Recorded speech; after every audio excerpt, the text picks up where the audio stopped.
and there's some sex involved. Like, it's got everything. It's got action, it's got sex, it's got crime and mystery.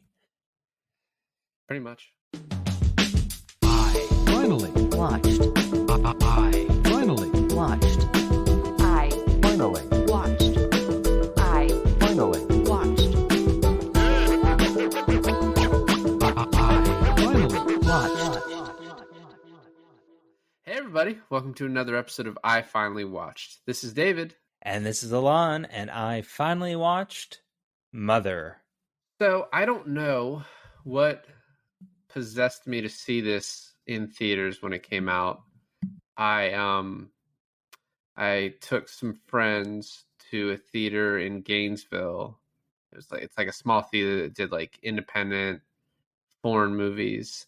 And for some reason, I think I had seen something else at the theater and I saw a trailer for this and I was like, that looks interesting. So I took some friends to go see it. And I think this may have been my first Bong Joon-ho movie. I can't remember if I had seen The Host before this. And I mean, it opens with this dancing scene and you just don't know like what you're in for after that. And I went and saw it with my friend Zach that you met, and just afterwards, just every time we thought of it, just laughed at like just thinking about it because it's such a crazy opening. And then like kind of as you go through the movie and sort of realize, and then you get to a point where you kind of see the lead up to where that dance started, and it sort of takes on this whole new meaning. This is also a movie that if you go into it not knowing anything and then like watch the whole thing, I think it sticks with you. It's one that you like think about afterwards and are just like impressed by, but maybe not, don't feel good about. But like, it's just such a well done movie, and I really wanted you to watch it. So, what did you think? Yeah, it's definitely one of those. Well, what's interesting about the beginning, right, with the dancing, is I thought to myself, I was like, our hero, folks, right? Like, it's an interesting placement to put the character as almost like a crazy person. Like, that's kind of like what you get off of like someone just randomly dancing in the field. And then I don't know. I just came off from watching Man from Nowhere, which was like a full-on action movie, and even though Memories of Murder wasn't a full-on action movie, there were some pretty pretty high-paced scenes in that film too, and kind of knowing what this movie is about. This mother's trying to prove her son's innocence. So there's like investigation and police and, kind of that feel, right, of it. So you think, knowing that, watching the opening scene, that this is our main character, the mother, who's going to go and like trying to not kick ass, but like, try to investigate her son's crime or alleged crime. And I was like, oh, why are they making her out to be like this insane person? But then you find out like no one's a good person in this movie. Like, the person you're like subsequently rooting for is not even a person you want to root for. But then by the time you learn that, it's kind of too late for you as the audience. And so I found that really interesting. And with like Bong Joon-ho's style of filmmaking, it's kind of reliant on his twists a bit. Some of his movies are. I don't think the host is very reliant on a twist, but his other movies are. And what felt weird, and you said this was one of his first movies, I wasn't looking for a twist. This is one of the Right? first ones I saw, but this is like his third or fourth. I mean, that's still like pretty early in his career, right? Nevertheless, I wasn't looking for a twist. I wasn't waiting for a twist. So when the ending happened, it caught me really by surprise. And so then, yeah, because then at that point, when the ending of the movie kind of catches up to the beginning of the movie, you you aren't rooting for her. She is a crazy person. And so it's just I found it very interesting. I also want to mention, so I know this is our month of, Korean movies, and we've dedicated it to that, but also this is a month that you have seen all these films and I have not seen any of them. That's because every Korean movie you've seen is because I've either told you to or made you watch it up until now, and That's continuing. that's true. That's true. It's interesting too because it's I don't know why, and for me to be such a cinephile, but it's just like this whole genre, this whole like nationality of films, I was just very much not aware of. So, Are there any international films that you watch? like at all? Yeah, of course. No, but I'm just saying, as far as like Korean films, was just totally under my radar before I met you. I don't know. I don't know. What country's films are you really into? What country's films am I really into? Yeah, besides the U.S. England, Yeah, yeah, James yeah, Bond. yeah, man. Clive Owen. Oh shit, Uh, love his films. I mean, Children of Uh, Men. I don't know. I don't know if that counts. oh, damn. No, I mean, I've seen, um, City of God, uh, Amelie. I've seen Sound of Music is a German flick, right? I don't know. I think it takes Uh, place in Germany, Austria, but uh, have you seen Chocolat? What does that count? Does that count? What's that count I as? don't think Johnny Depp is as French as he comes off. I mean, he bedded a French lady. I don't know if they ever got married, but um, let's get into it. So it starts with this dancing. I'd like to tell you that I fought the good fight and didn't laugh when I saw this the first time, but I didn't. And I think this it's. I was reading some an article. You know what's interesting as a starting point too is like I think Bong Joon-ho has been making bangers for a while, and I think Snowpiercer is kind of like an entry point for a lot of people because it was English speaking, but it's still that was an under the radar movie where you could just talk to many people and be like, "Have you seen Snowpiercer?" And they'd be like, "What the fuck are you talking about?" And you'd be like, "Go to Netflix and watch Snowpiercer." Right. And then Okja was an actual Netflix movie that's just like always on there now. But I think Parasite is when he really blew up in the States, where everyone now knows who that is. And, the Oscars, I think, helped that too. And so trying to find a lot of information about Mother is difficult. You know what I mean? So, but one thing I did read in an interview with him, and he talked about how that opening dance is supposed to make you laugh, make you wonder, is this woman crazy or is she going to become crazy throughout the movie? And I think one of the big themes, I feel weird talking this way, but one of the big themes in this movie is is this movie about her journey into madness or was she always that way? You know what I mean? Like was she always a crazy person or did she become, evil? And I think I'm on the side of she always kind of had this in her, and I think the movie does a good job of laying that out.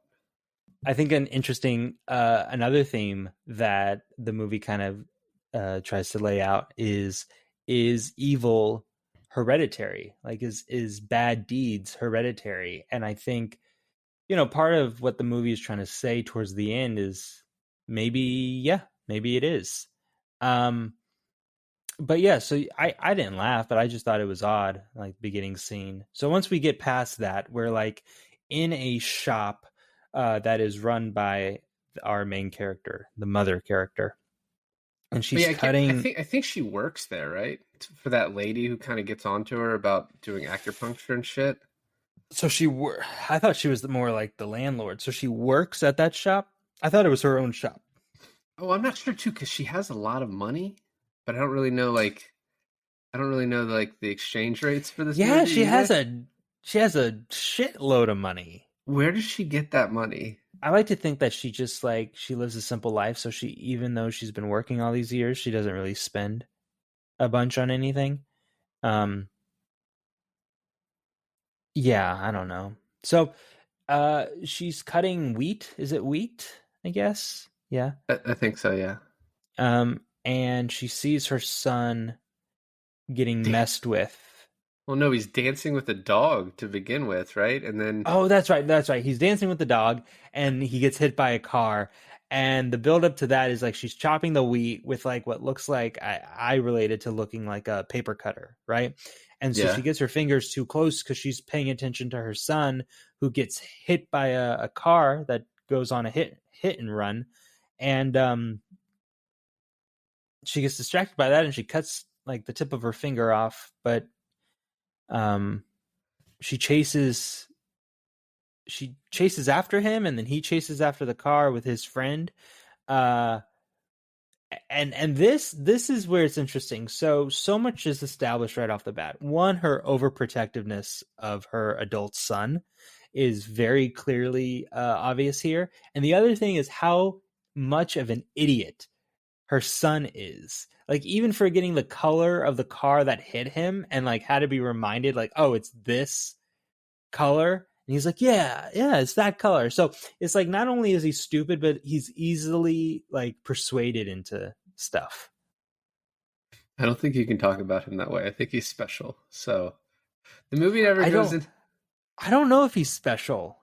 He seems pretty fucking special. That's why, I like, mean, I'm also wondering, like, would he really go to jail for 15 years? Because if he committed a murder, I feel like there's the mitigating circumstances of the fact that he's like, if he took an IQ test, I think he would be on an end where they would be like, okay, you meet the requirements for whatever they would call it. You know what I mean? Whatever we're allowed to call it in 2022. So I think the movie does a good job of presenting that's he is like very slow, but at the same time not going into details, right? About like what exactly, and that's the thing too, is like the reason it would do that is because this mother is never going to go get him tested, right? Because he's like a perfectly normal boy. This is like like her boy that she loves, right? So she's probably not going to go out and get like someone tell her there's something wrong with him. plus also where they live, are there tests for that? Can they afford tests for that? Like there's a lot of, circumstances that apply to this specific situation. Also, what I was wondering too is that it seemed like he was at his most intelligent when he was in jail, which we'll get to pretty soon, because he doesn't have like the reliance of his mom the entire time, for every decision that he makes. Well, it's Um just he just has to do the Temples of Doom. right, right. No, but seriously though, right? Like he comes to like more of a conclusion about like different things. Well, maybe that shit she was giving him made him stupid.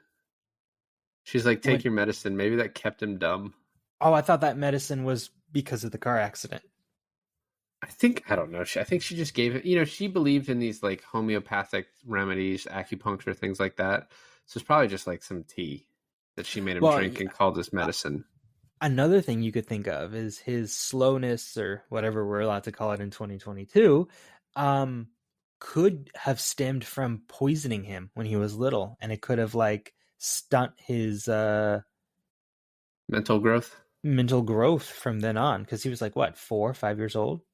Yeah, and I want to talk about that too when we get to it. But so the next scene is they get in a car and his friend Jinte is like, we're heading to the golf course, and he's like, uh, the son is like, why? And he's like, where else would a Mercedes go in this town? And that's one thing that's really cool about Bong Joon-ho movies. A lot of them, like Memories of Murder, this one.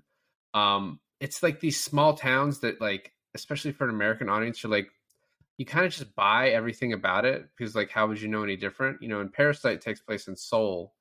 But a lot of these earlier movies, I guess maybe what the host probably takes place in Seoul too. I can't remember. But some of these earlier movies kind of just take place in like this small town But Um, even in Seoul, it's like a small district of Seoul, right? Because I'm thinking in Parasite when the streets were flooded, that's a very specific place that happens in, right? So we're just to be believed that all this can happen. Also, a lot of Bong Joon-ho movies deal with like class, like the lower class versus the upper class, and I found that interesting too in his films. they also shit on police quite a bit. Yeah, that's true too. You cannot accuse this of being propaganda. So I love when they get to the golf course. Jin Tae kicks off the mirror, and the son tries to and just completely fucking misses. Yep. It's like such a good slapstick comedy.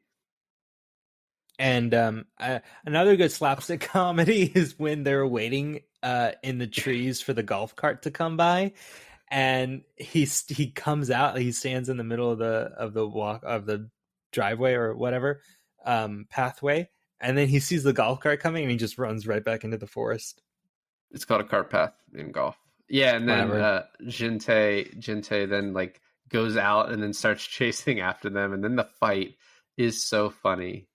And you talked about how he likes to talk about class, and there's this really funny line when they're all in the station. The one guy's like, "Hey, this person is too important to be here," and everyone just looks at him like, who the fuck are you? Like, that doesn't mean anything. Yeah. Like, they're just amazing. And it's funny because like in 2009 when that line happened, so like, oh, that's like really interesting. It's like a cool little thing. But after seeing Parasite and what he does next, that movie's all about like class and wealth. The line almost feels like a little too on the nose, having seen this now, like years after watching Parasite. But it's really interesting, and I love. Then you get to the police work aspect of it, which is like covered in detail in Memories of Murder. But like here, the detective, the main one that we see all the time, is like, all right, well, the assault and the hit and run cancel each other out, so you guys just need to settle this for some amount of money. And then the guy's like, well, he kicked off my mirror, and the cop's just like, oh, you fucking idiot. All right, well, no, you don't get anything. You got to pay him back for his mirror. You know what I mean? Like, it's just funny the way the cops like basically like avoiding paperwork. He's like, I don't want to deal with this. So One thing that this cop negotiation thing establishes is that whenever anyone calls the son, I'm just going to say this because this is the word they use in the movie, but anytime that anyone calls the son a retard, he goes off on them. He becomes belligerently angry and violent. And this becomes very important later in the film, and we'll get to that. But I like when movies do this sort of thing, like they hint at something small and then it's a big payoff in the end. What's interesting about this, and I think this does it well, is this doesn't just do it here this one time and then you're expected to remember it until the very end where it pays off. It happens a little bit here, a little bit in the middle of the movie, a little bit 3/4 of the way into the movie, and then finally it's the big payoff. So I think when he puts like and the payoff, which is kind of like the twist in this film, really works because we're giving these breadcrumbs of this moment throughout the film. So I think it's kind of just very well done all around. yeah, I agree. And I think so there's the moment here where the guy calls him retard, he attacks him, right? And so then you're like, oh, okay, this guy's a little violent. And then the mom comes in and all the cops are like, oh shit, she's here. And it's like, oh, why do the cops know the mother so well? Is it because it's a small town, or is it because this kid gets in trouble a lot? Her son gets in trouble a lot and they have to deal with him and then the mother. And so, but by the time he gets called a retard again when he's in prison, And he picks you're like the prison yard fight. Yeah. you're kind of almost pretty sure that he's like innocent. Like we're kind of down this path of like the mom proving his innocence. So it's like the breadcrumb is there, but also you've been pointed in another direction, so you're not even looking at that really. And that's like the brilliance of the way it's written. Not only that, but that is the scene where she goes, why did you fight? Why did you do this? And he goes, you told me to defend myself anytime someone was making fun of me. And so that's like another breadcrumb where it lies on like this. It's the son's actions, but it's the way the mother raised him, right? Yeah, no, absolutely. And then like you get like sort of their weird relationship more is because she like the next day she's like feeding him and she's like watching him pee on the wall and just like staring at him as he's doing it, like checking to make sure that everything's like okay, and then she hands him the medicine to drink, like this the tea, right? One of the biggest visual like uh, I don't know, allegories or how this just kind of lays out is he's peeing on the wall, she's feeding him medicine, so he's drinking the medicine from her hand as you see his pee running down the sidewalk. It's this very weird, I don't know. I thought, I was like, "Oh, that's cool," but also very grossed out by the whole thing. Right. Well, and also too is when they're in the police station, they bring up the mirror, and Jin Tae's like, "Oh, you idiot! You broke the mirror," which establishes one, Jin Tae's not a good person, and two, that the son um is easily like can be tricked into believing something about himself, right? Like you Right. can trick him into believing that he did something that he didn't. And then so the next scene we get to is when the son is drunk and he's talking to some woman, and you're like, why is this woman here? Why is she talking to him? And the woman's like, you told me Jinte was coming. And at first you don't understand why she would want to talk with Jinte, and then you see her daughter Mina come in. But I guess something I'm trying to figure out is because, we're showing the son being interested in Mina, and then later on there's a scene where Jinte sleeps with Mina, and then you find out he's just continually been sleeping with her. And I think that woman was Mina's mother who was sitting with the son. And she was like, you told me Jinte was going to be here because that's her daughter's boyfriend, right? Like, I feel like that's why, but it's never really explained. Like, the Jinte, I was trying to figure out, did Jinte steal Mina from the son? Because Mina's always like waving at him, but then when you Yeah. when you go through everything, you realize Mina is waving at her boyfriend's best friend or friend. Right. So another thing about the twist in this whole movie as a whole is that it's like giving you as the audience pieces of information while not giving you the full information, the full vision of the big picture. So it's like yeah, at first you think that Mina's almost flirting with the son because the way she's like saying hi and going out of her way, and even though her mom is trying to stop her from saying hi, she's like, I want to say hi to him. It's almost like this, like I said, like a flirting thing. And then he's really drunk, so he flirts back. And so and she seems to like it, like she doesn't seem to mind it or be disgusted by it. So you have that, and then like you said, you find out that Jintae's been sleeping with Mina the entire time. So now is it that she was liking the son's flirtatiousness towards her, or is she was just tolerating it because it's her boyfriend's best friend, right? Right. And yeah, and then the next scene we get to, and I'm getting my movies mixed up, right? But so like uh the son leaves, and the woman that owns the restaurant is like, you need to have your mom come and pay for this, which I guess is a normal thing that happens. And then he tries to pay her in golf balls, which Right. earlier we saw him writing his name on golf balls, which becomes Well, he important. was stealing the golf balls out of the lake of the country club before they beat up on the golfers. Yeah. I don't know if that's technically stealing. He really wasn't supposed to be on the golf course, so maybe. But so there's this scene right afterwards where he's following this girl, and he's kind of like, he's drunk, and he's been talking about how he's going to sleep with a woman, and he wants to. And he's like, what, saying hey to her, and she's ignoring him, and he's like, do you not like men?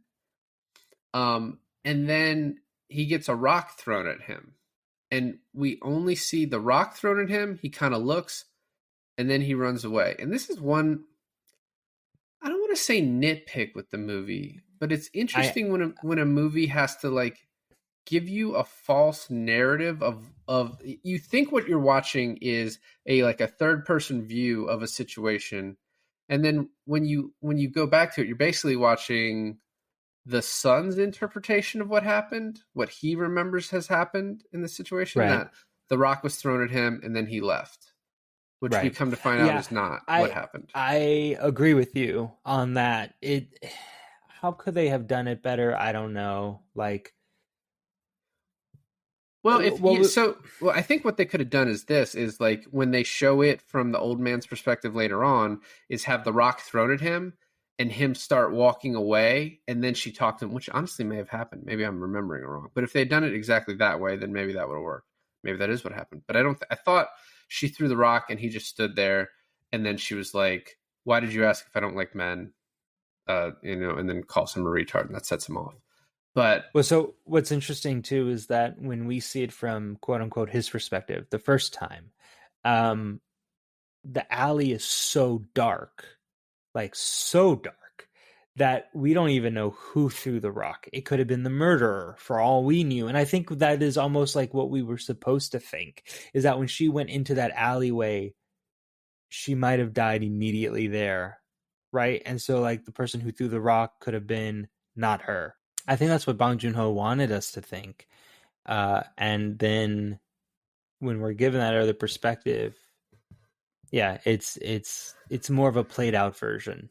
yeah, I wish I'd had a little bit more time to go back and just like compare the two scenes back and forth to see. But like in watching it the one time, when I saw the first scene, I kind of noted that like I don't think that makes sense with what happens. And so, I mean, arguably though, you can't say you're showing it from the son's perspective, and this is like an unreliable narrator. But really, the movie is never from one person's perspective. It's sort of this like third person shifting thing. The last half of the movie is obviously mostly from the mother, but it's kind of only a minor nitpick. And we also at this time saw Jin-tae picking up a driver from the golf range, so it's like we definitely don't think he was involved with any of this. And then it's the next morning. Yeah, it's the next morning, and the girl is found dead on the roof of the building where that whole incident with her and the son happened. And so right away the police think it's him because they find his golf ball that has his name written on it at the crime scene. Yeah, but you don't. What's interesting, and this is when I was talking about with like the way that Bong Joon-ho like paints police and like this and Memories of Murder, is like one, they start talking about how they haven't had a murder in like, they're like, when's the last murder? And the guy's like, before I came here. And they're like, really, that long, right? And so then you immediately cut to the police start harassing the son. And the mom sees this and she's watching it as like she's being told like, hey, you're doing acupuncture without a license, you could get in trouble. And then she sees the police grab him and throw him into a car. And you're like, if you've seen Memories of Murder before this, you're like, oh, here we go. The police just choosing the slow guy because they know they can get a confession out of him, right? And I love Right. the car accident beforehand, just showing how bumbling they are. Like the guy's not even paying attention as they're driving, and then him putting the handcuffs on the son after they crash just to make sure he can't get away. But you cut to them in the police station. First of all, the son's doing shadow puppets. I love, but they immediately start like, the one Threatening him? threatening him. The one dude puts an apple in his mouth and kicks it out of his mouth. They have a confession already written up, and you're like, oh god, like same as always, right? And then like after it's almost done, you're like, oh, by the way, we found the golf ball that you wrote your fucking name on. I was like, oh, why did we lead with this, guys? Like, okay, it makes sense now. The whole thing is that it establishes so many things so well in the beginning, right? Like he's an idiot and the police are bumbling fools and Jintae's not a good person and the mother's overprotective. And all this is just to lead to the fact that you're supposed to believe that the son is innocent and the mom is going to find out who really killed the girl. There's a couple things I want to say before we move on, though. One is one of the cops asks the son if he knows what sepak takraw is, and I'm not pronouncing that right. Do you remember that where he asked him? He's like, "Have you heard of this sport?" And it's right before he kicks the apple out of his head. Right. Let me just say that this is one of my favorite sports that I never get to watch because it's like mostly dominant in Asian countries. It is basically volleyball, except it's like volleyball with a small net, and you're playing with like what looks like a hacky sack, and you can only use your feet. So you have dudes who are kicking it up, setting it up for another guy, and then a guy does a fucking backflip and spikes it with his foot on the other side. It's the most wild shit you've ever seen, and I recommend. How do you even stop that? You have to stop it with your foot. There's no stopping that. You got to try and block it. I don't know, man. It's fucking nuts. It's like so crazy to watch. For a while, I was like, I want to look when they have like the championships, so we can like plan a trip around like going to it, because I was like, this is so fucking cool. So if you can look that sport up, you should do it. And the other thing too is like when they're trying to get him to confess, the cops talk about like, oh, if you confess, we can get leniency, which is like, classic like cop thing. But they're also like, oh, you probably didn't mean to do it. You're not a bad guy. And the son's like, I can be bad. And they all like look at each other like, oh, okay, I think we got him. Yeah, of course, top 10 things not to say when you're in police custody, suspected of a murder. Yeah, I don't think the cops ever try the reverse psychology. You're not even capable of murder. Yes, I am. I can do murder. Also, wasn't he, while he was like, before he followed Moon into the alleyway or near the house or whatever, didn't he like throw those golf balls like away?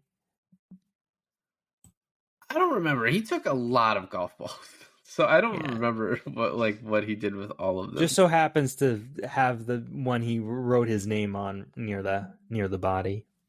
Yeah, I know. Well, we actually found out why later on that golf ball was there. So wait, why was it? I missed that part. Because he did, spoiler alert, he did kill her. Well, yeah. Oh, yeah, I knew that part of it. Yeah, okay. Yeah. But I don't think we see him like drop it or anything. No, we don't. But we also don't have to, right? Like all the information is set there anyways. Like I'm sure it fell out of his pocket when he was dragging her up the stairs or something. Yeah, and so the next scene we get the mother who comes up and she's like, what did you do? You couldn't have done this. And she's like, and even if you did do it, you should deny it. And he's like, if the son actually says in kind of a moment of, I don't know, intelligence, is like, well, if I did it, I should confess. And the mom's like, wait, did you? And he's like, of course not. Just like, but if I did, I have to. And then she like stalks the police officer, right? And there's there's really good uses of music like in this part, but then also when later on when she like gets a clue and she runs to that granny's house to like get the cell phone, there's like such Hitchcockian music that's being played like to build like the suspense. It like really reminded me of Psycho, and I think this movie is kind of like a little bit playing on the the mother-son dynamic. 100%. But that like the music in this is just really like it really puts you in a place and kind of moves the story along. I really enjoyed that part of it. Doesn't she try to like bribe the cop? A little bit. I don't know. I was waiting for a moment when she like pulls her sleeves out. Is there anything we can do? But what does she want from him initially, right? Like, she's just like, is there anything you can do? And he's like, it's over. Like, I don't, he confessed. We found the God. Like, she just wants him to reconsider or like look at evidence or whatever, and she's just like, he's like, it's done. So the person that she suspects that could have also done it was Jin-tae, her son's friend. And so she like breaks into his house and to try to find some sort of evidence, I guess. She finds a golf club. She finds the golf club. She does, but you're missing some few things. One, there's the reenactment scene, which like reminds me so much of the Memories of Murder reenactment. I get, is this a Korean police tactic where they just like take convicted people, like people that have like confessed to a crime, and take them to the crime scene to reenact it for like the entire neighborhood to watch? Yeah, maybe. And then as they're doing it, he like pulls his mask down and sees Mina, and they're like just waving at each other like it's like anything, which I think is really funny. And then in a moment that's like kind of hard to watch, the the mother shows up to the funeral for the girl. Yeah. And this is after she's like handed out flyers saying her son's innocent. And it's really weird. She's fighting with these two people, and there's this woman in the back with a cigarette. And like you think this woman's going to be important the way the camera shows her, and then all it does is the woman with the cigarette comes up and slaps the shit out of the mother. And then It's not the mother of Mina. I mean, it's not the mother of Moon, anyways. No, yeah, I don't know, and then the grandma's just drinking rice wine the whole time, right? She's just like shit faced, and she like throws the rice wine on everybody. It's a really crazy scene, and then we meet the lawyer, and this lawyer is a piece of work. He's like, when I come to a buffet, I never sit down. He's just walking around, grabbing something and eating and standing around the buffet bar. He's too important to have anything like sitting down and eating, waste his time. Right. And then the lawyer comes to meet the son, and he does the temple thing, and the son's like, "Oh yeah, Jinte kicked the mirrors off."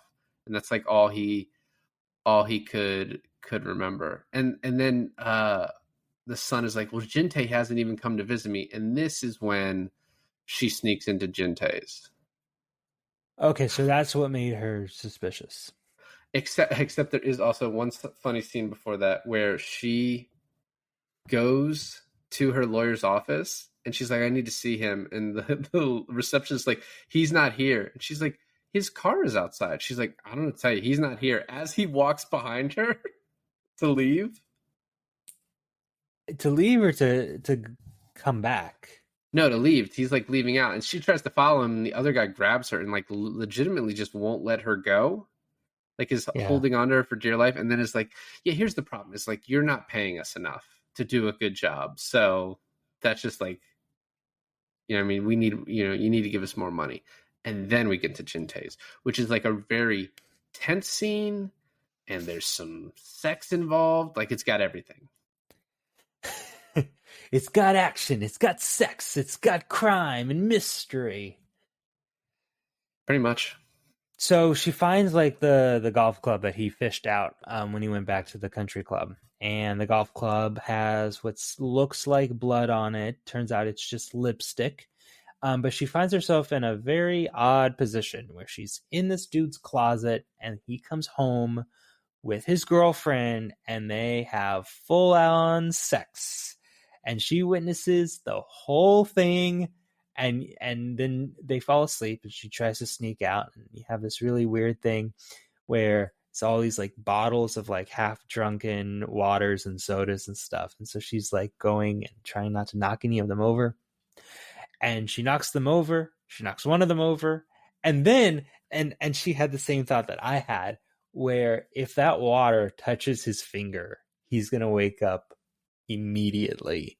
And I just love like the suspense of her getting out there before him waking up. But then he's like right on her tail. Like, how did he not see her? And yes, I understand that she like ducked behind like the trench outside his house, but like the way this was shot seemed everything was so immediately after one another. I was just like, how did he not see her? Well, he was like sleepy and just had gotten done with the sex, so he was probably like had stuff in his eyes or whatever. The sleepy was in his eyes. And Sure, the music's so dramatic as she marches to the police station, and she's like, "I've got this evidence." She put the plastic glove on top of the driver just to preserve it. And then she gets there. Jinte's there. He's showing a video of his girlfriend kissing the driver. And then a policewoman walks up. She's like, "Do I really have to send this to the lab? Anyone can see this is lipstick." And it's just like this embarrassing moment for the mother who like really can't handle like having to deal with that. At this point in the movie is quite interesting because she's embarrassed herself. She's exiled herself from Jinte, right? And it's like everyone is against her. Now, normally when you come to this point in a film, the character's supposed to be vindicated about this in some sort of way. Like, oh, she tried, she failed, everyone thinks she's crazy and everyone thinks she's wrong. And then by the end of the movie, she's going to prove them all wrong and she's going to come out on top. But the fact that this movie doesn't let her do that, doesn't like, doesn't let her have her moment of like, oh, she was right the whole time sort of thing. I think this is like a very important part of the film where you're stuck with this emotion of her failure and embarrassment, but she's never allowed to come out of that. You know, it's funny though. She comes out of that in everyone's mind but her own. Everyone else That's sees true. everyone else That's sees true. everyone else sees her as a hero, the woman who didn't give up on her son, who saved him from 15 years in jail, and she knows the truth, which is, you know, the scene on the bus at the end. And real quick, she goes, her lawyer, you know, she buys an umbrella from this what looks to be a homeless guy, but I guess he has a home.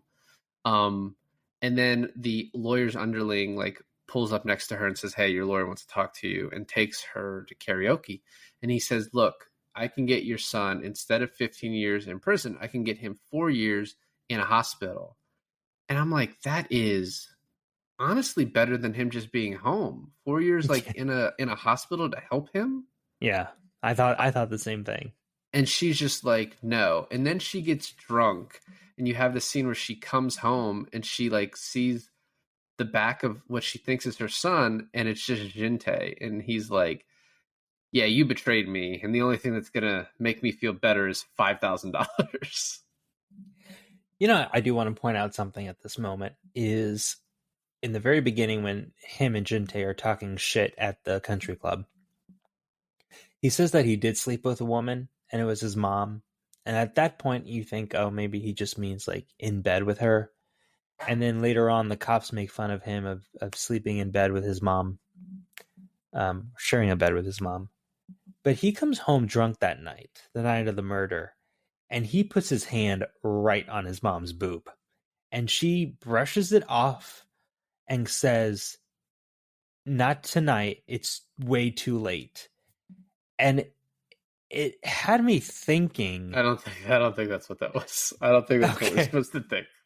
Okay, because I have a headache. there is heavy implication that there's like some sort of incest relationship between them. I don't think it's like actual incest. I think it's like ancestral, like this codependency. But I don't think they're fucking. No, but you see what I mean? I mean, especially with her saying it's too late tonight. It's just No, I think she's just saying it's too late. Like you came home too late. I don't think you're. I don't think she said not tonight. Did he put his hand on her boob when he went to lie down? Did he? That's not what I saw. I don't know that it was boob. No, I mean she had like a nightgown on, but it was like right. We'll have there. to study the tape after this. That's not what I saw. Evidence. And this is the point where Jinte is at like his most scummy, right? You're just like, this is not a good person. And then immediately he's like, hey, there were rumors about this dead girl. And he's like, and there's 3 reasons people would kill: money, passion, or vengeance. He's like, she didn't have money. So you need to start investigating the people around her. And he's like, the body was put on display. Why would someone do that? And then he's like, don't trust anyone, not even me.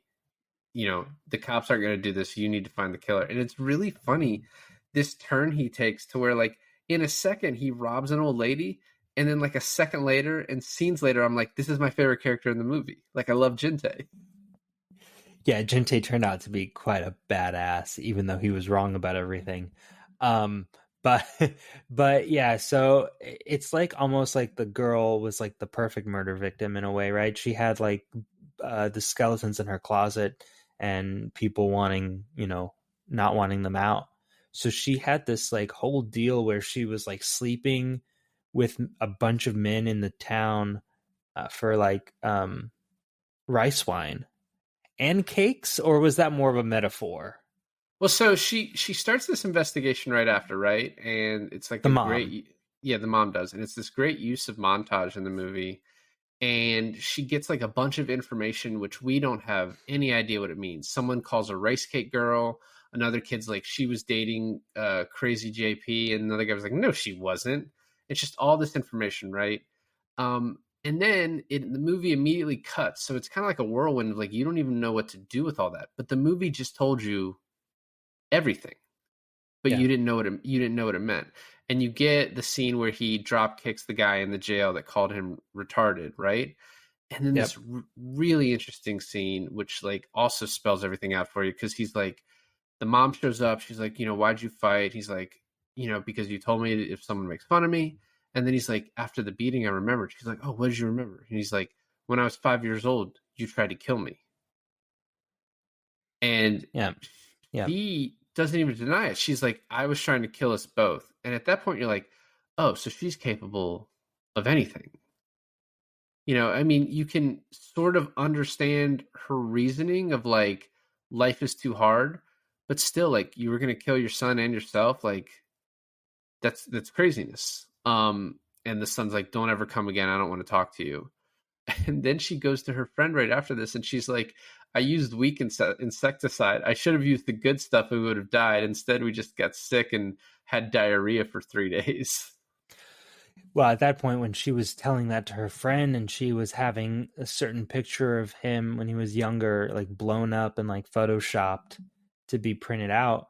Although, did we ever learn why exactly she was having that specific picture? I think he looked about 5 years old. So I think she was printing it out. Just, she wanted a good picture from that time when she, did that horrible thing.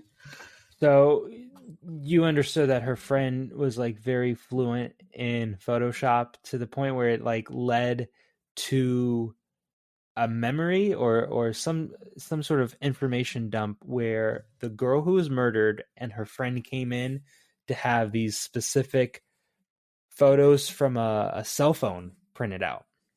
Yeah, well, the one girl, the one friend wanted photos printed out, and then this other girl was like, "Hey, can I have photos printed from a cell phone?" And she's like, "Why would But you that want was that?" the girl that was murdered. Yeah, the murder girl was like, "I want." Yeah, so the friend was actually getting stuff printed.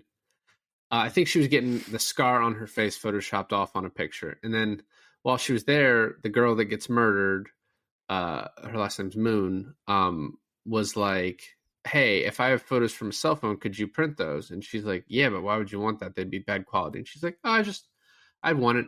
And she gets a nosebleed, which this movie does not show you details that like extraneous details, right? There might be some, but this is like a key detail that we don't understand Right. until the very end of the movie, right? Right.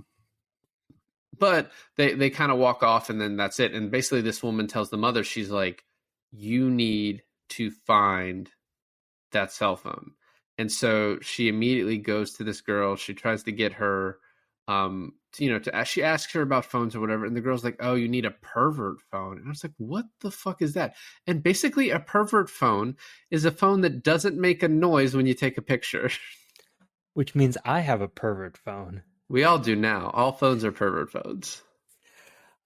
So the whole story, if I can just make this clear, is that she slept with a bunch of guys. And from the pictures that we eventually do see, it's like every guy in town from like 15 to 80 years old. Like she slept with every motherfucker.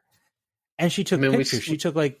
We saw like 5 photos, but yeah, it's made to believe a lot. She took nudes of all these dudes without their consent. Now I'm curious, is it because it's blackmail and being like, hey, you slept with like a 16-year-old, or is it blackmail like, haha, your pee-pee small? Well, they weren't naked. I didn't see dick. Did you see dick? Yeah, like some of them from behind were naked. Well, then if you saw their pee-pee from behind, they'd probably be like, yeah, you can show anyone you want that picture. No, I was hanging low that day. So is it just like, so what's the blackmail? I don't think it was blackmail. I think she probably thought of it as like an insurance plan in case people came after her. She's like, well, I have all these people. I mean, because she's kind of a black sheep of this town. Her mom and dad are like dead and no one cares about her. She's on her own, right? And so she's having to sleep with all these guys to eat, essentially. Yeah, rice cakes. Yep. Yeah. So the scene where we get like her talking to this girl. The girl like says she needs tampons, and the mom goes, and then she comes back and the girl's gone. And you don't know whether the girl started running away or if these guys started harassing her.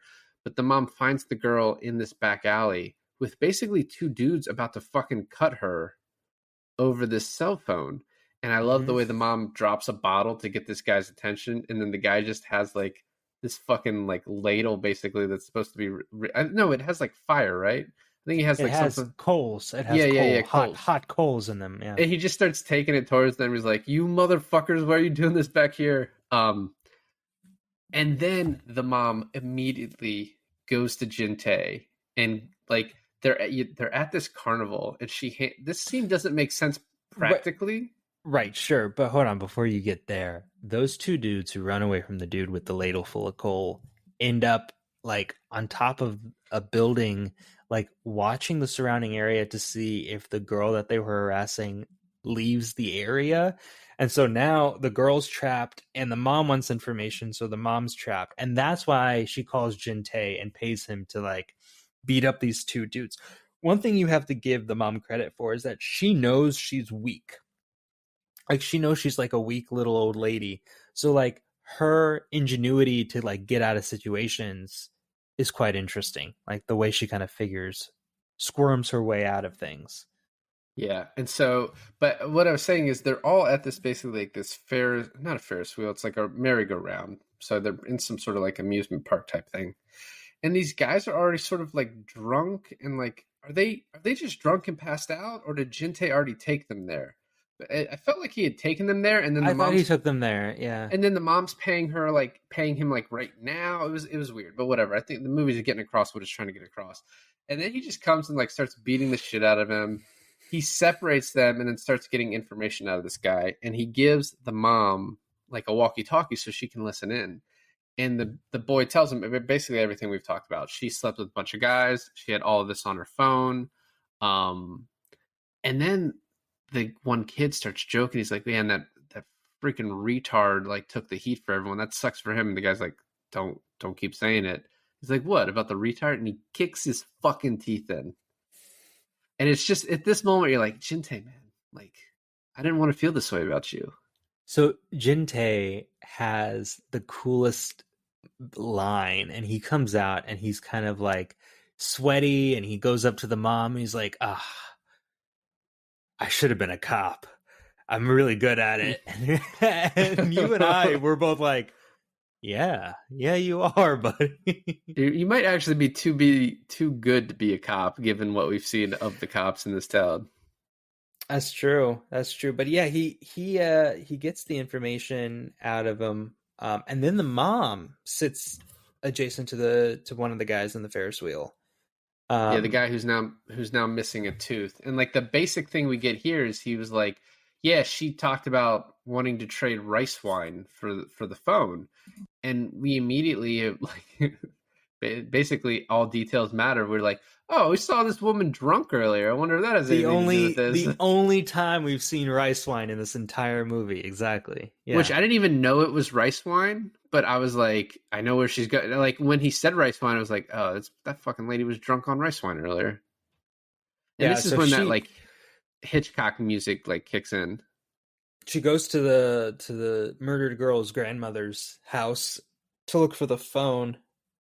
This exchange of dialogue was quite interesting because she was like, the grandmother was drunk. I guess she was like, forget that her granddaughter was murdered. So then our main character, the mom, was like, "Oh, Moon sent me here to pick up her cell phone." She was like, "I sold her cell phone." And then the mom's like, "No, you didn't. Why are you fucking lying to me?" And she's like, "Oh, okay. So Moon wants the cell phone back." So she goes and like, she's like, "That tramp always wants it back."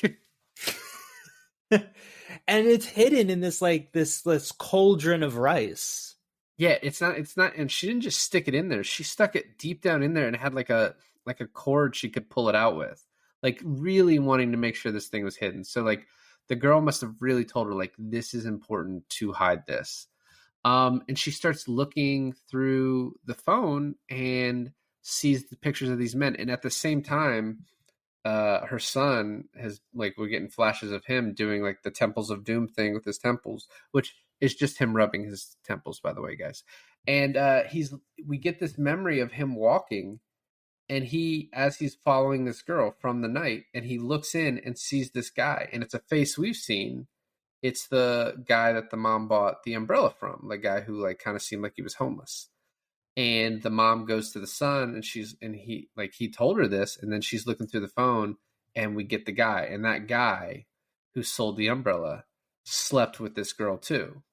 And now, like, if you don't have any expectations of this movie, you're like, oh, we're fucking close. Like, this is the guy that did it. It all makes sense.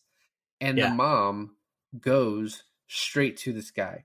And this is like such great writing, because this guy, it reminds me a little bit of Barbarian, which you need to fucking watch. But this guy is saying dialogue that can be interpreted in two ways, right? He could just be being friendly, or he's like, she comes in, she's like, I offer free services like acupuncture. He's like, oh, okay. And he's like, man, it's cold outside, and shuts his door. And then tells her like, hey, you can stay here the night if you want. You can sleep here. And it's like, it's fucking creepy as hell. And we think this guy's a murderer. As you're talking about it, I forgot that he shuts the door, and the feeling that I got when he shuts the door. But then it goes away quite quickly once you understand the full context of everything. You don't think about the door being shut and like she's trapped in there with him. You think the door is shut and he's trapped in there with her. Rorschach. Yeah. And and yeah, so do you want to go finish it? Like, do you want to complete it, or can I, or what do you want? You want to you get in there. Okay. So she's like, yeah, the health department sent me over here to give you free acupuncture. And he's like, oh yeah, if it's free, sure. And she explains the one thing we haven't talked about is that there's a special meridian in the thigh that if you hit it with an acupuncture needle, it makes you forget the bad memories. So she's like, I'm sure only there's bad ones only bad memories though. Only bad memories. And she's like, I'm sure you have a lot of bad memories that you want to forget. And then it comes up where he witnessed a murder, and she says, oh yeah, the murder that happened to the moon girl, blah blah blah blah, and whatever happened there. And he goes, yeah, but they caught the guy, which is great. Now here's something, and maybe you understood this right away. Took me a little bit to like put two and two together. But he's like, yeah, they got the guy. And she's like, yeah, but it's the wrong guy. They're going to release him really soon. And he goes, oh no, it's the right guy. I saw him. Now we flash back to when they're reenacting the murder. He pulls his mask down for a split second to say hi to Mina. In the foreground is the guy, right? We shift focus real quick. He sees him and he knows this. He's like, that's the guy. He's like, no, they got the wrong guy. He's like, no, they have the right guy because I saw him kill the moon girl. Flashback to that night, and now we see the whole night from the dude's perspective. Yeah, and it's just really like I when I saw this for the first time, you're just like, holy shit. Like it's one of the, if I wish this movie was more seen, but not talked about until, I mean, like, I hope it doesn't get spoiled for people, because like the reveal at the end of this movie is up there with many reveals. It's like why this movie was like kind of one of my favorites of his for a while. And it's watching it again, you can't really replicate it. But that first time you're just like, holy fuck. When I watch a movie by myself, I'm usually audibly like silent for the entire time. Even if it's like I'm thinking something is really horrifying or really fucking cool or surprising, I'm just kind of like in my head with my exclamations. But as soon as we see that whole thing play out and the rock is thrown back at her, I very loudly went, oh fuck. Like no one was around to hear me. But it was such a shock to my system that I had to say something, Also, that throw like the chances of that being such a kill shot, like, because you have to hit it dead on, right? It's like a round head and not a perfectly flat rock. It could be a glancing blow or whatever. That thing was fucking nailed her. Like, I think probably killed her instantly. I hope so, at least. Well, yeah, I mean, it's not a real person that died, but yeah. And so you see this whole thing, and now like, this is what happened, right? Let me ask you something. The old man says that he goes to that abandoned building sometimes to do what exactly? What was he doing there? I think sleep. He had some sort of bag with him, like he was mixing stuff up. Was he doing drugs or something? I don't know. I mean, he's borderline homeless, right? Like that shack he lives in. I don't know if he owns that. I don't know how like land ownership works in this small town in Korea. But after we see the end of this flashback, the mom stands up and screams that, no, you're wrong. My son is going to get out. And this is when the guy's like, oh, well, no, the cops have the right guy. I can't let this guy get out. I'm going to call them. And she immediately. So hold on, before you get to that part, this is the part that took me a little bit. I was like, why, if he witnessed this whole thing, why didn't he say something immediately to the police? And it took me a second, but I think I know why. He's kind of a hermit himself, right? He doesn't like to talk to people. He runs a junkyard. It doesn't really involve a lot of people. So he likes to pretty much keep alone and keep to himself. When he saw that they actually had the right dude, he thought, oh, great, shit. My civic duty, I don't even have to do it because they already got the guy. I don't play a part in this. This is great for me. When he realized that there's about like and she kept saying, oh, he's about to get out because they have the wrong guy, so he's about to get out.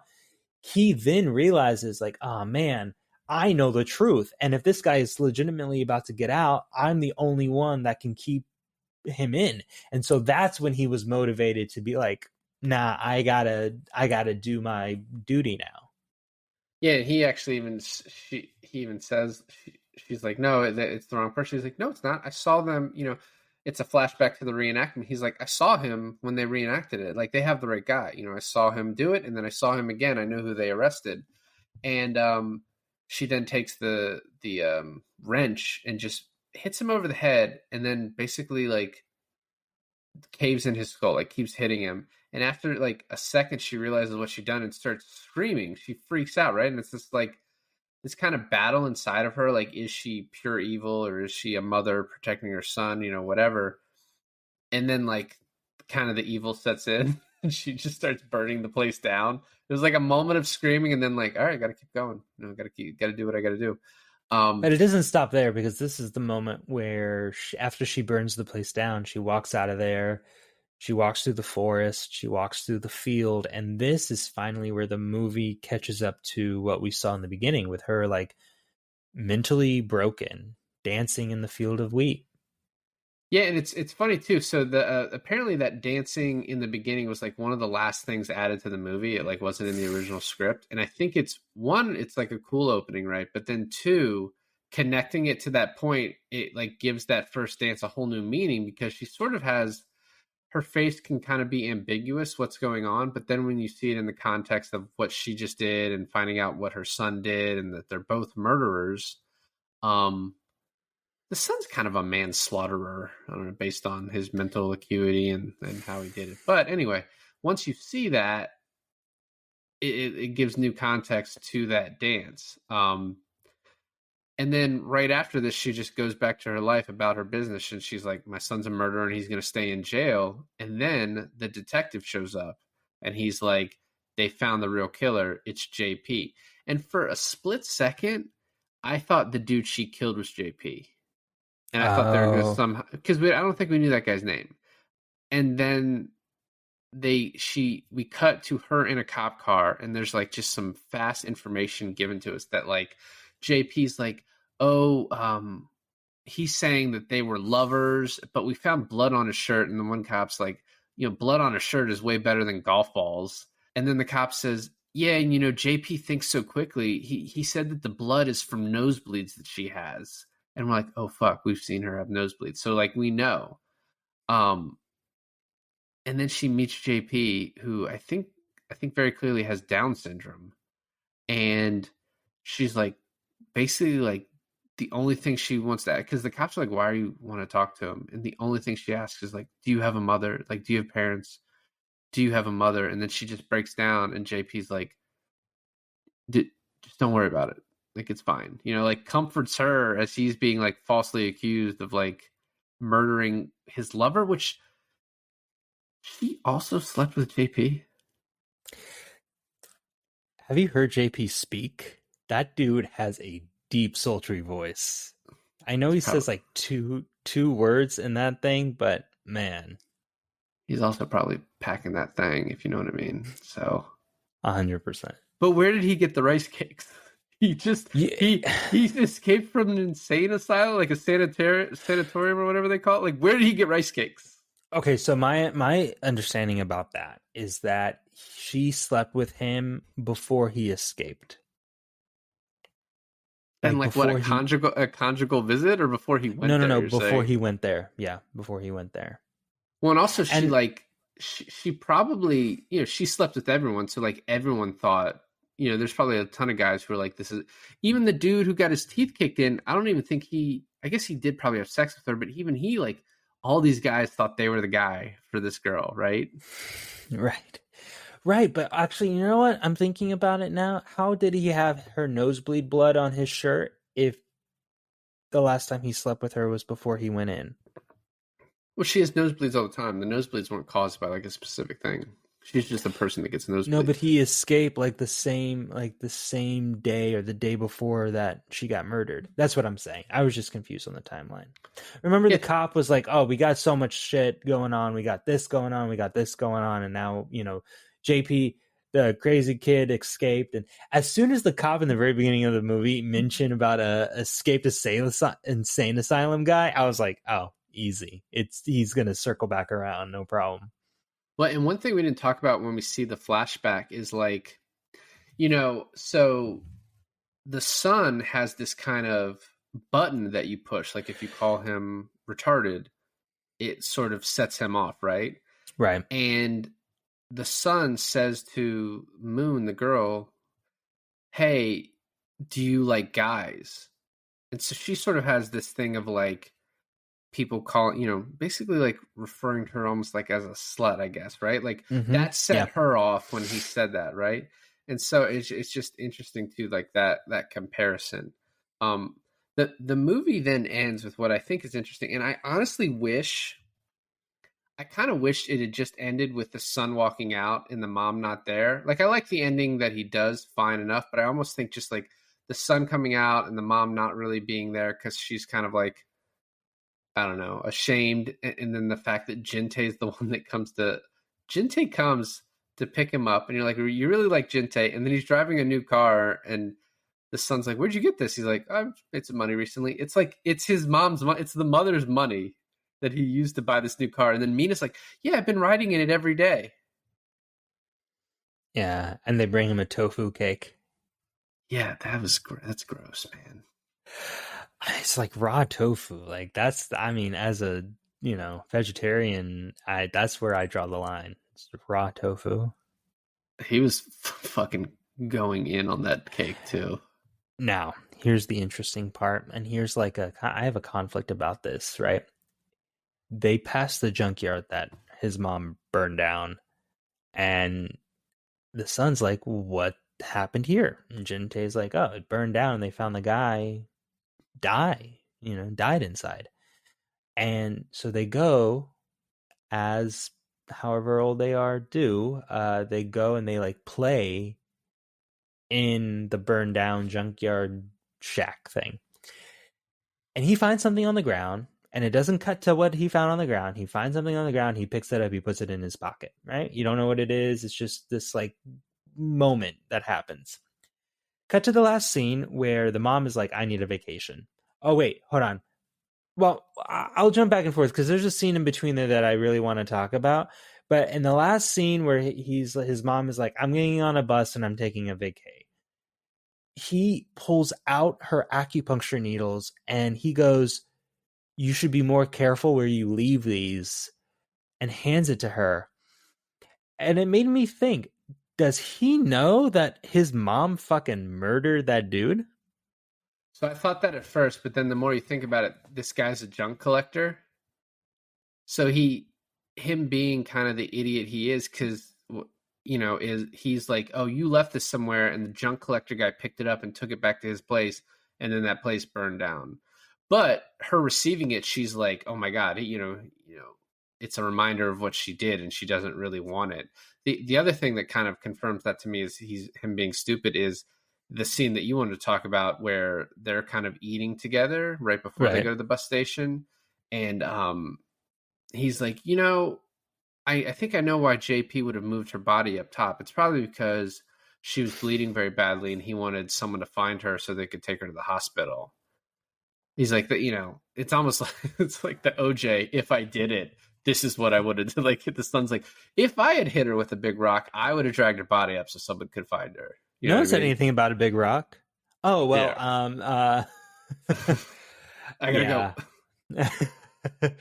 Yeah, so we're just meant to believe that he was like literally blackout drunk. He still doesn't remember that he's the guilty one. The mom basically has to live with the fact that she now knows her son's a murderer, she's a murderer, and no one else knows, so she has to live with this guilt.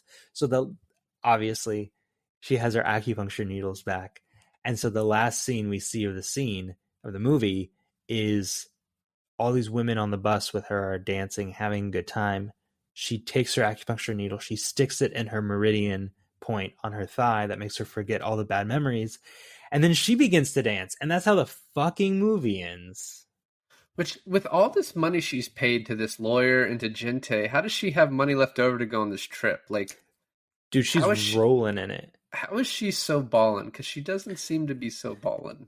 It never did explain like who the father of the son is, so like maybe he left her a great sum of money in life insurance. I don't know. Oh, I think I think the explanation I would say is this under the table acupuncture that she's not supposed to do is what she has pays a real regular well. Yeah, she has a regular job, and then she probably just saves all the acupuncture money.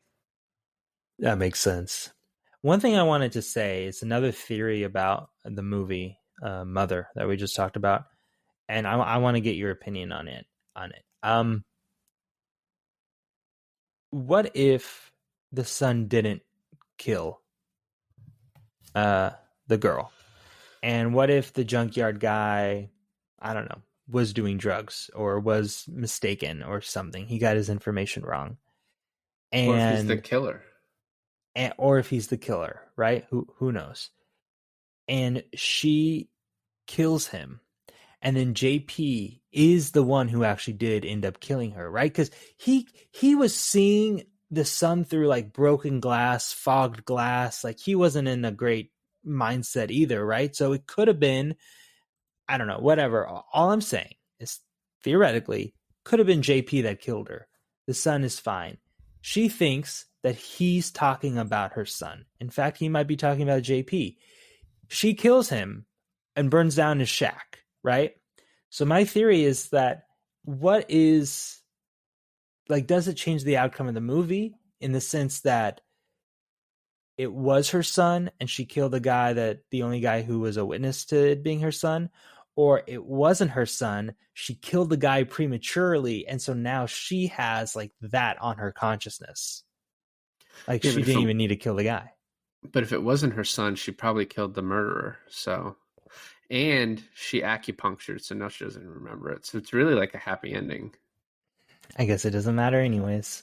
The other thing I want to say is, and if I pronounce her name wrong, I apologize, but Ha-ya Kim is the actress that plays the mother. And like one interesting thing I read about this in that interview with Bong Joon-ho, they were like, finding her for this, how important was that to the movie? And he was like, I wrote the movie for her. If she said no to the script, I'm not even doing it. And she's so amazing in this. Like, Yeah. So absolutely amazing. And we didn't even talk about Won Bin, who we just did, the man from nowhere, who plays that badass character and then plays this dude, right? Yeah. So it's just like this movie is so good. It sticks with you. And yeah, I'm glad we did it. Yeah, Korean films actually might be my new favorite genre. Is it a genre? I think it's just a of places that place of origin. produces movies. Well, thanks for listening to another episode of I Finally Watched. This is David. And this is Alon, and I finally watched Mother.